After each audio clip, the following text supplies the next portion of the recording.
اللهم لك الحمد كله ولك الشكر كله اللهم صل على سيدنا ومولانا محمد النبي الأمي وعلى آله وسلم تسليما ربنا تقبل منا إنك أنت السميع العليم وتب علينا إنك أنت التواب الرحيم برحمتك يا أرحم الراحمين. میرے دوستو، دنیا میں جو بندہ بھی آیا ہے اس نے جانا ہے.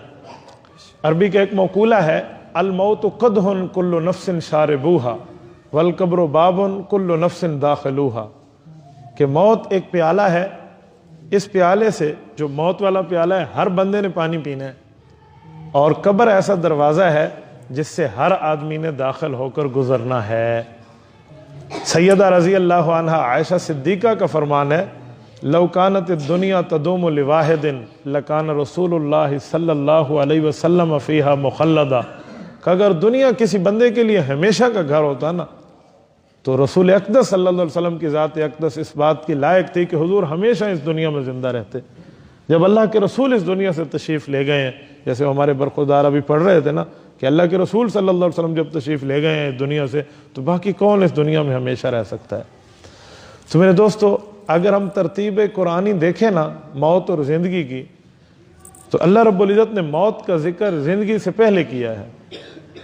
میں قرآن کریم کی 2 جگہ آپ کو یہ بات پیش کرتا ہوں. ایک پہلے پارے کے اندر سورت نمبر 2 سورت البقرہ، اللہ رب العزت ارشاد فرماتے ہیں، کنتم امواتا فاحیاکم ثم یمیتکم ثم یحییکم ثم الیہ ترجعون. آپ جلالین اٹھائیں، اس کو دیکھ لیں، بیضاوی اٹھائیں، اس کو دیکھ لیں. اس میں جو ہمارے اکابر نے لکھا ہے نا، میں اس کا ماحصل خلاصہ آپ کی خدمت میں رکھتا ہوں. وہ کہتے ہیں کنتم امواتا، موت پہلے ہے، پہلے بندہ مردہ تھا کہ روح کا جسم سے واسطہ نہیں تھا. فاحیاکم، پھر اللہ نے زندگی دی ہے، روح اور جسم کو ملا دیا ہے، یہ دنیا میں آ گئے. ثم یمیتکم، یہ دنیا کی موت ہے.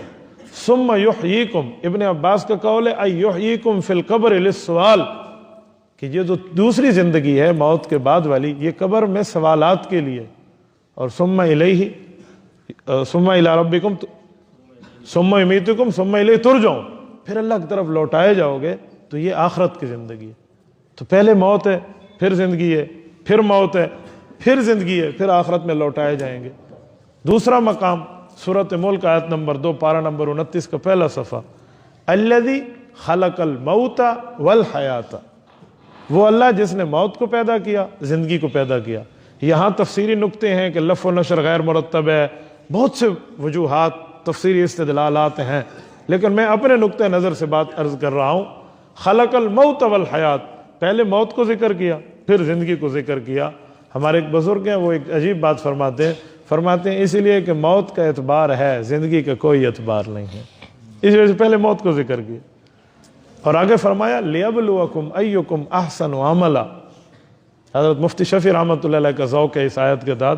فرماتے ہیں اللہ رب العزت نے فرمایا کہ میں حسن عمل دیکھنا چاہتا ہوں. حسن عمل کی بات کی ہے، کثرت عمل کی بات نہیں کی. ایک کثرت ہوتا ہے، ایک حسن ہوتا ہے. کثرت کہتے ہیں چیز بڑھ جائے، حسن کہتے ہیں تھوڑی بھی ہو لیکن سب پہ چھا جائے. تو فرمایا اللہ پاک نے ہمیں ایسے اعمال چاہیے جو اعمال آپ کے حسین ہوں.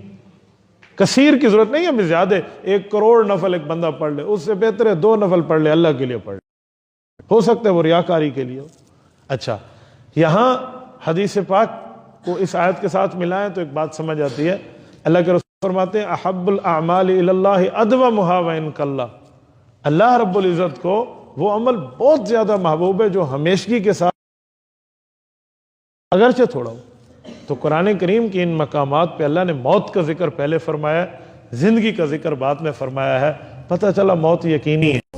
ابو بکر صدیق اس وفاؤں کی انتہا کا نام ہے کہ 6 ریشم کی مارکیٹس کا لفظ میں نے بولا ہے، اس کی تھی، یعنی جہاں سے آگے سپلائی ہوتی تھی. یہ 6 سے 5، 5 سے 4، 4 سے 3، 2، 1 اور حضور پر نچھاور ہوئے ہیں. ابو بکر نے کاروبار چھوڑا اور پیغمبر کے وفادار بن گئے. کہا جی میں پیغمبر پر جان، مال اور وقت بھی لوٹاؤں گا. اور سنو، دوستیاں بندے کی بڑی ہوتی ہیں، تعلق بندے کے بڑے ہوتے ہیں، محب و محبوب کے تعلقات بندوں کے بہت زیادہ ہوتے ہیں، لیکن بہت کم وہ ساتھی بہت کم وہ دوست، بہت کم وہ محب و محبوب کا واسطہ ہے جسے سفر میں بھی اپنے ساتھ رکھا جائے، بہت کم ہے، بہت کم ہے۔ حضور پاک علیہ الصلوۃ والسلام کا تعلق سب سے ہے، محبت و پیار۔ عمر فاروق کا کتنا بڑا رتبہ، کوڑے پہ زمین کا زلزلہ رکے یار، لیکن سفر میں حضرت عمر کو ہجرت میں ساتھ نہیں رکھا۔ عثمان غنی تستحیی منہ ملائکۃ الرحمن، اللہ کے فرشتے اس سے حیا کرتے ہیں، لیکن حضور نے سفر میں ساتھ نہیں رکھا۔ اقضاہم علی، کتنا بڑا رتبہ سیدنا علی المرتضیٰ کا، گھر میں امانتوں کا نگران ضرور رکھا، سفر میں ساتھ نہیں رکھا۔ سفر میں اکیلا حضور نے ہجرت میں ابو بکر رکھا ہے۔ وجہ، اور کوئی وجہ تو ہو سکتی ہے نا، کوئی دلداری تو ہو سکتی ہے، یاری و وفاداری تو ہو سکتی ہے کہ ابو بکر کا انتخاب ہے۔ سنو، حضرت علی المرتضیٰ کو جب حضور نے بلا کر بستر پہ سلایا تھا، توجہ کہ علی بستر پہ سو جاؤ، یہ لوگوں کی امانتیں ہیں، انہیں سپرد کر کے میرے پیچھے مدینہ طیبہ چلے آنا، تو مجھے بتاؤ کیا علی المرتضیٰ نے نہیں پوچھا ہوگا کہ یا رسول اللہ لوگوں کی امانتوں کا نگران تو میں، آپ اللہ کی امانت کس کے حوالے ہو رہے ہیں؟ یار قاتلین دروازے پر ٹھہرے ہیں، بندوں نے گھراؤ کیا ہوا ہے، گھر کو حصار میں لیا ہوا ہے، اور حضور پاک کے قتل کے دعوے ہو رہے ہیں، 100 اونٹ سر کا انعام لگ چکا ہے۔ اس رات بستر پہ حضور کے سونا بڑے دل گردے کی بات ہے۔ حضرت علی سوئے، لیکن ساتھ یہ نہیں پوچھا ہوگا کہ میں لوگوں کی امانتوں کا امانت دار بن رہا ہوں، آپ اللہ کی امانت ہیں، آپ کی نگرانی کون کرے گا؟ اگر اس موقع پر علی نے پوچھا اور حضور نے ابو بکر کا بتایا، اوے اگر ابو بکر کی وفا پہ، ابو بکر کی نگرانی پہ، ابو بکر کے ساتھ دینے پہ، ابو بکر کے رازدار ہونے پہ، ابو بکر کے اخلاص پہ 1% بھی شک ہوتا تو علی المرتضیٰ کہتے اس پر اعتبار نہیں ہے، پر علی نے نہیں روکا، علی نے منع نہیں کیا، اور سادات کا گھرانہ ابو بکر پر اعتماد کرتا ہے۔ حضرت علی ایک موقع پہ تو کہہ دیتے یا رسول اللہ آپ کے سر پہ انعام لگ چکا ہے، ابو بکر قابل اعتماد نہیں ہے، آپ کیسے جا رہے ہیں؟ مجال جو کہا ہو۔ فرمایا علی میں اللہ کی امانت، میری حفاظت بحکم خدا ابو بکر صدیق کریں گے۔ علی المرتضیٰ مطمئن ہو کر حضور کے بستر پہ سوئے ہیں۔ میں حیران ہوں خود کو علی المرتضیٰ کے محبت کے دعوے رکھنے والوں کی زبانوں سے جب میں یہ جملہ سنوں کہ ابو بکر کی حضور سے وفا کیسی، تو میں حیران ہو جاتا ہوں۔ اور اگر ابو بکر میں وفا نہ ہوتی، پیار نہ ہوتا، تعلق نہ ہوتا، رسول اللہ سے عشق و محبت نہ ہوتی، حضور پاک علیہ الصلوۃ والسلام سے ابو بکر کا یارانہ نہ ہوتا تو علی روک دیتا۔ جب علی نے نہیں روکا تو علی کو بھی ابو بکر پہ اعتماد، سادات کے گھر کو بھی ابو بکر پہ اعتماد، پیغمبر کو بھی ابو بکر پہ اعتماد، خود اللہ کو بھی ابو بکر پہ اعتماد۔ اس کے باوجود تو ابو بکر کے اعتماد کو نہ مانے، مجھے شک نہیں، یقین ہو جاتا ہے تو علی والا نہیں ہے۔ تو علی والا ہوتا تو کردار حیدری کو اپناتا، تو علی والا ہوتا کردار علوی کو اپناتا، تیرے دل و دماغ میں علی کی محبت روئے روئے میں بس چکی ہوتی، تو ویسے ابو بکر کا احترام کرتا جیسے علی و نبی نے کیا ہے۔ یہ محبتیں نہیں ہیں جو خالی زبان کی باتیں ہو، ذالکم قولکم بافواہکم، یہ منہ کی باتیں تو ہو سکتی ہیں، باتونی بندہ تو ہو سکتا ہے، مین از ٹاکیٹو، ایک بولنے والا بندہ تو ہو سکتا ہے، لیکن وہ علی المرتضیٰ اور اہل بیت کا حبدار نہیں۔ بسم اللہ الرحمن الرحیم، نحمدہ ونصلی ونسلم علی رسولہ الکریم، اما بعد، قال اللہ تبارک وتعالی وَمَن يَقْنُتْ مِنْكُنَّ لِلَّهِ وَرَسُولِهِ وَتَعْمَلْ صَالِحًا نُؤْتِهَا أَجْرَهَا مَرَّتَيْنِ وَآتَدْنَا لَهَا رِزْقًا كَرِيمًا۔ صدق اللہ العظیم۔ میری معزز سامعات، میری اسلامی ماؤں، بہنوں، بیٹیوں، اللہ رب العزت کا کرم، شکر، احسان ہے کہ اللہ پاک نے ہمیں مسلمان بنایا، اللہ پاک نے دین اسلام کے ساتھ جوڑا، اہل حق علماء دیوبند کے ساتھ اللہ پاک نے جوڑا ہے، اور آج کا دن بہت مبارک دن ہے اور یہ وقت بہت مبارک وقت ہے۔ حدیث پاک کے مطابق بعد نماز عصر جمعے والے دن درود پاک کی کثرت کرنی چاہیے، اور کثرت کا معنی ہوتا ہے جہاں بندہ شمار نہ کرے، اسے کہتے ہیں ان لمیٹڈ، بالکل غیر محدود طریقے پر۔ میری تمام خواتین سے گزارش ہے ایک بار آپ درود ابراہیمی پڑھ لیں نماز والا، پھر اس کے بعد میں بات شروع کرتا ہوں۔ اللہم صلی علی محمد وعلی آل محمد کما صلیت علی ابراہیم وعلی آل ابراہیم انک حمید مجید۔ اللہم بارک علی محمد وعلی آل محمد کما بارکت علی ابراہیم وعلی آل ابراہیم انک حمید مجید۔ میری معزز سامعات، جمادی الاولیٰ سن 1440 ہجری چل رہا ہے۔ آج کی تاریخ میں آپ کی اور ہماری اسلامی اماں جان حضرت اماں عائشہ صدیقہ رضی اللہ عنہا کی بڑی بہن حضرت اسماء بنت ابی بکر رضی اللہ عنہما کی وفات ہے۔ میں اس حوالے سے آپ کی خدمت میں 2-4 باتیں عرض کرتا ہوں۔ حضرت اسماء بنت ابی بکر رضی اللہ تعالی عنہا وہ مشہور ترین اسلامی خاتون ہیں جنہوں نے کلمہ پڑھا ہے 18ویں نمبر پہ۔ اس اسلام کے مذہب میں داخل ہونے میں 18ویں نمبر کے اندر حضرت اسماء رضی اللہ عنہا کا نام آتا ہے۔ سیدہ اسماء رضی اللہ عنہا کے بارے میں موجود ہے حدیث پاک کے مطابق اور سیر کی کتابوں کے مطابق ان کی شادی حضرت ابوبکر صدیق نے حضرت زبیر ابن العوام سے کی تھی۔ حضرت زبیر ابن العوام رضی اللہ عنہ عشرہ مبشرہ کے مشہور ترین صحابی ہیں۔ میری ماؤں بہنوں، یہ وہ خاتون ہے جن کا والد ابو بکر صحابی رسول ہے، جن کا دادا حضرت ابو قحافہ عثمان صحابی رسول ہے، جن کے بھائی حضرت عبد الرحمن اور محمد بن ابی بکر صدیق رضی اللہ عنہما صحابی رسول ہیں، اور خود یہ صحابی رسول ہیں۔ ان کا خاوند صحابی رسول ہے، خود ان کے بیٹے حضرت عبداللہ بن زبیر رضی اللہ عنہما یہ صحابی رسول ہیں۔ یہ صحابہ کی نسبت اس عورت کو نصیب ہے۔ حدیث پاک میں ہے جب ان کا کلمہ پڑھنے کے بعد اسلام کے اوپر قربانی کی باری آئی تو اس عورت نے وہ قربانی سر انجام دی ہے جو رہتی دنیا تک یاد رکھی جائے گی۔